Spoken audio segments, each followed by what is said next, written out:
myndi segja að ástæðan fyrir því væri fyrst og fremst tölfræðin. Tölfræðin segir okkur það að rétthendir eru betri vítaskeytur.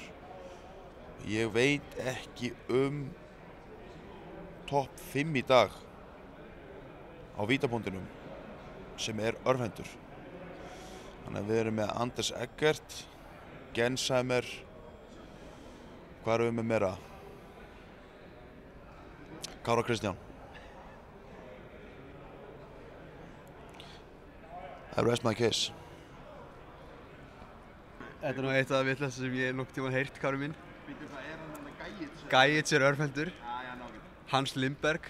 Hann ekki góð. Nú, ok. Já.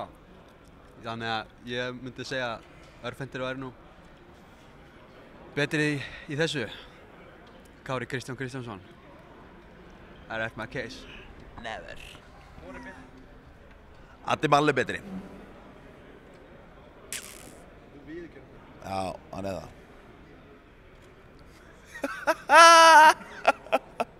I like you, man. I like you.